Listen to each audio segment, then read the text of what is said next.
Hi readers, happy Wednesday and Thursday. This is the same lesson video for both Wednesday and Thursday for both our live classes, depending on what hour I have you for readers. I could see you live at 10 a.m. with Mr. Steele or 11 a.m. with Miss Hauser. If you have any questions about today's video and weren't able to come to class, be sure to come to office hours from Monday through Thursday from 2:40 to 4, and then from Friday from 11:30 to 12:50. That is where you can get your questions answered if you miss class or have any questions or concerns.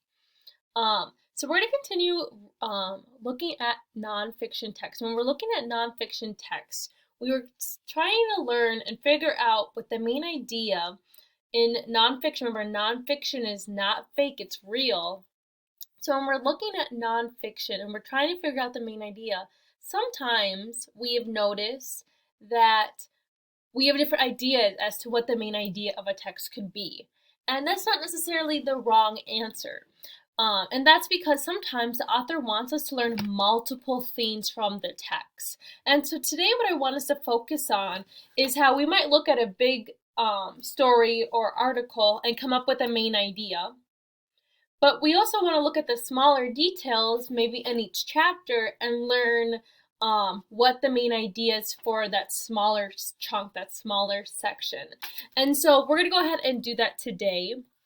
And so I do have an example, and this is my example from before winter break when we just started getting used to boxes and bullets note-taking. And so you're going to see that we're going to be doing that again today. If you would prefer to show your thinking work in a different light, that's totally acceptable. But remember when we first did the first section that we focused on man-made mummies, and we were talking about how different cultures believe that there is life after death, that they wanted to prepare their dead for their next life with goods such as like weapons and jewelry and food and even pets. And then we also talked about how different cultures have different ways to preserve the body. And so for that section, we talked about how the main idea for this chapter was how some people made their dead into mummies because that was a part of their cultural beliefs. And we have some supporting details from this chapter for that. Today I want to focus on another section from the story, and I want to talk about natural mummies. So I'm going to go ahead and zoom in a little bit so you guys can see. And so when I'm thinking about this section right over here, I'm already thinking about what would natural mummies be. Because our last section was talking about how they purposely made these mummies and they would use different like chemicals or smoke and sand to kind of preserve the body.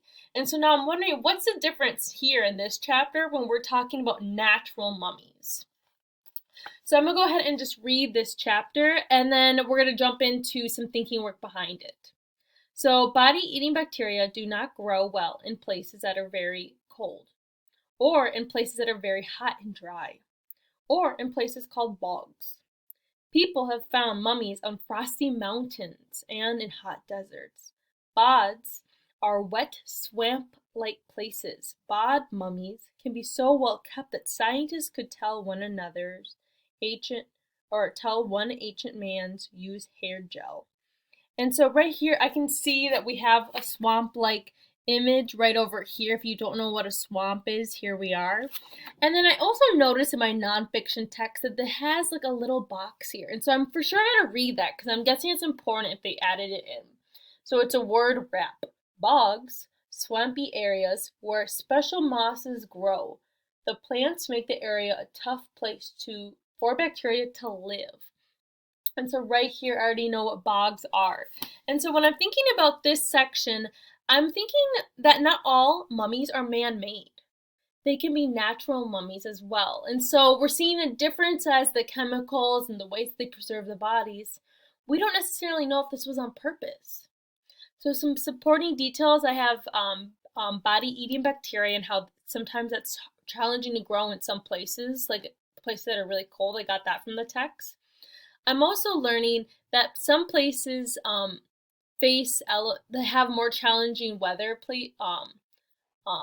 They have more challenging weather that makes it challenging for the bodies to decompose. So it's natural mummies being made in these places. And then I also talked about bogs. So today I want you to check out the multiple main idea document and get to writing on your own nonfiction text that you found online, and think about what are the possible main ideas. So I want you to come up with a main idea for the whole text and then focus on smaller sections. They can be chapters, they can be pages, up to you on how you do it. Make sure you stop by if you have any questions or concerns, and I can't wait to hear from you. Bye.